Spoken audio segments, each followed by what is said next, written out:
Good afternoon.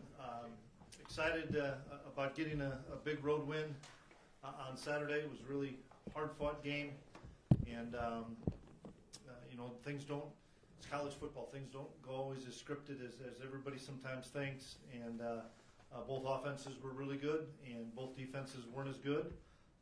And the credit goes to both offenses. And I was really pleased at halftime with some of the adjustments that we were able to make and get a few stops, because if I thought we got a few stops, we could keep pounding the football, and we were able to do that. So any win on the road is good, especially in the Valley, and so we're happy to have it. We're going to learn from some of the mistakes we made. We're going to continue to grow and develop. We have to continue to get better. That's the challenge. It's 8 one-week seasons like we talked about a few weeks ago, and every week you forget about what you did the previous week. It's what you do the next week. So we've got a big task at hand against Western Illinois on the road again in an evening game, and some tough elements to practice in probably this week. But we've got to find a way to get better as a team. So we'll take any questions. Chris, you said after the game Saturday, communication was again an issue. How do you address that going forward?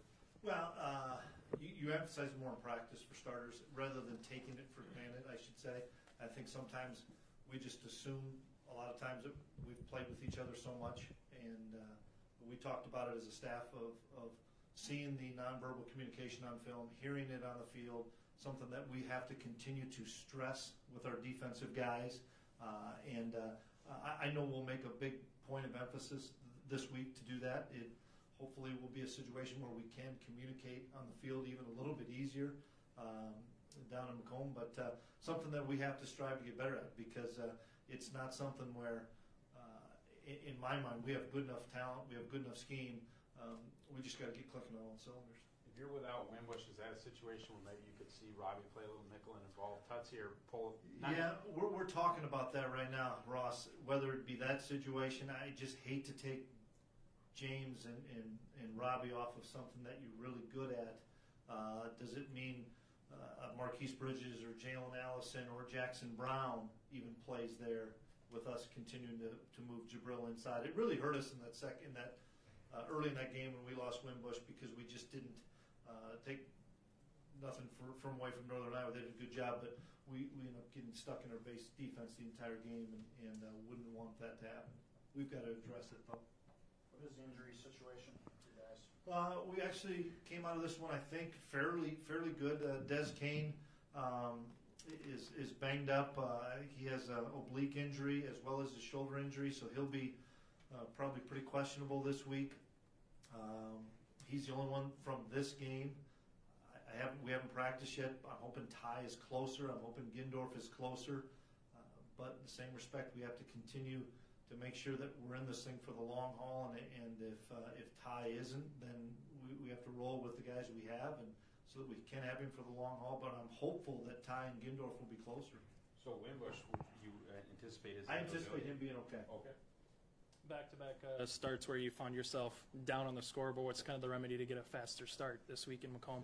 Probably not trying to emphasize it too much. A fast start doesn't mean a pick six by Jabril and an 80-yard touchdown. It sometimes just means doing your job and being more assignment sound and not worrying about what other people do, but worry about yourself. And the one thing that I also take from it is, our guys aren't going to panic either when we don't have that fast start. That you have enough experience, enough leadership, enough guys that have been through the battles before that settle down, we'll get it figured out. But obviously we don't want to get in a hole like we've been in the hole the last couple of weeks. What's the recipe to put an emotional game, last 2 games really, behind you and move on? Just continuing to echo the same things that we talk about all the time anybody can beat anybody. You find a way to win a game, and you got to close that book and open up the next chapter and write the next story. And it is every game's going to be like this, and unfortunately we would all like to have games like we had in the first game of the season. It's just college football is difficult, and so we have to make sure that we put this one away and learn from our mistakes, continue to get better both offensively and defensively, and focus on each day and give ourselves a chance to win on Saturday, because it's an emotional game. But boy, if you don't rise to the occasion, you're going to get beat. First outdoor game to Does that change the way you practice this week? Yeah, it sure does. We need to get outside a little bit. I think the temperature, and I think it was 84 or something in Macomb today, so it's a pretty far cry from what it is here. But we need to, more from the respect of wind, and if there is some precipitation, we need to get out there and practice in it a little bit. If it's going to be a day like today, you maybe get out there once during the week. I think it'll be a little warmer than it is here, but I think the wind from the kicking game is my bigger concern than it is from throwing the football in the rain. We practiced outside a few times in the fall where we had some rain showers and stuff. So, but it's definitely something that we need to make sure that we're aware of. Seemed like the downhill running game between the tackles was better than it was against South Dakota State. Anything technically you did different there, or just improved level of play from everyone? You're talking on how we ran the ball against Northern Iowa? Yeah. Yeah. The more we look at it, Ross, we were hitting them on everything. We were bouncing things outside when they were boggling things up. We would spread them out and hit them inside. We would spread them out and hit them outside. That set up Darius Shepard, and when Darius started to get hot, then all of a sudden you saw some softer defenses. So then we were able to crack them a little bit more. And that's if we're able to hit the big play like we were with Shep, and then like we were against with Bruce on the big one. I think it's going to open some things up in the run game, and we kind of held it as long as we could, and then early in the fourth quarter, maybe late in the third, I just reminded Mess, hey, we have some quarterback run stuff we can get to too. We didn't need to get him hit if we could help it, but there were some things that we thought we saw, and so I think Courtney did a great job of dialing some things up where Easton became a focal point of the run game, and now you throw him into the mix with Bruce and Lance, and now it becomes really tough. Chris, this is the third straight week you're playing a 3-year starter at quarterback. Describe the difficulties of that, and specifically with McGuire on Saturday. I've always been really impressed with McGuire. He's a guy that I like watching on film. I don't like watching live because he's a really good football player. But just as you watch him over the last 3 years, he's got tremendous poise. He doesn't get rattled. I've talked to Charlie Fisher about him. Fish and I have become good friends. I know Charlie since left there, how much he appreciated watching McGuire do his craft over the time he was there. He finds a way to win. You can hit him. He's going to stand right into the pocket and deliver the ball. I think he's an excellent quarterback. That we talked about the starters in this league. There's another guy that can put a team on his back and carry him to a win. What do you see him do? Anything different this year? Specifically, Youngstown a couple weeks ago, where they had to hang on and win. Yeah, they were able to run the football against Youngstown, which doesn't happen an awful lot, and so that opened up all their stuff. They have a great play-action game, and they really like to push the ball downfield. This will be the biggest challenge from a secondary standpoint of it. They can nickel and dime you and throw the bubble screens and throw the short stuff, but they want to challenge you vertically downfield and some deep crossing routes and some deep over routes, and you have to be able to put pressure on the quarterback, but you also have to be able to cover for an awful long time, and he's got the great arm strength to be able to get it across the field. Midway point through the season, Chris, I know self-scout's always a part of it, but how much do you balance self-scout versus scouting an opponent at this point in the year? Obviously, scouting the opponent would be number one, but we also now want to go back and look and see what we've done, especially when you think of back-to-back games where it's been four-quarter competitive games. You want to look and see what you're doing. It's tough to take things from maybe Cal Poly or Delaware in the second half where you don't really where you're trying to just show different things, and so we'll look at the self-scout and see where we're maybe tipping our hand on some things, but it still comes down. It's still early in the season for us, to look at an opponent and say, okay, here's how we think they're going to attack us. We always throw our games against these teams over the last couple of years. They're running the same offense, even though Coach Fisher's left. The OC became the head coach, Jared did, and so I envision them doing a lot of the same things that they've had success against us in the past. So many seniors, have you noticed the maturity of this team with that many? Yeah, it's great to have that many guys, and we have a number of captains, but I'm so pleased with the other guys that are seniors that are really stepping up and doing a great job of leading, whether it's in the locker room, on the sideline, at practice. And I always tell these guys, boy, enjoy the journey. We're going into Game 6. You're going to hit past the halfway point, and your senior season you're never going to forget, and you want to make sure and leave a legacy and continue to write the story of this season. And so it's especially when you see the parents and stuff after the game, and they're realizing the same thing. Boy, we're on to week 6 and this thing goes fast. Where does that help though? Is it helping that your 24-hour rule? I mean, where does that leadership help? I think it helps in that respect. It helps from a younger guy's perspective of, hey, this doesn't just happen. You have to continue to work on a daily basis to continue to improve. Just from a practice standpoint, from a game standpoint, watch the older guys and see how they. I'm going to tell our guys today, watch Tanner Volson practice and then watch him play. It's the same kid. Watch Greg Menard practice, then watch him play. It's the same guy. And some of our young guys, I think, as it gets to midseason, they get tired. They start getting wore out a little bit. Boy, you've got to have an example of somebody that, and Greg didn't know that until a kid named Emmanuel showed him how to do it. And that's something I think is really important is to teach these guys that it's grind, but you've got to be able to answer the bell every day. The receivers could have been kind of, I guess, classified as RJ heavy in the past, maybe a little Darius heavy now. What do the young kids need to do whether it's in practice or in the game, where they start making plays in the game? Well, if they're not going to cover Shep, we'll keep throwing it to him. And I think everybody would agree, if Shep's going to be open, let's keep zinging it to him, because right now we're moving that kid all over the place and people don't know where he's at. And that's a great job by Randy Mess and J. Ray of getting that kid in the mix so he is open.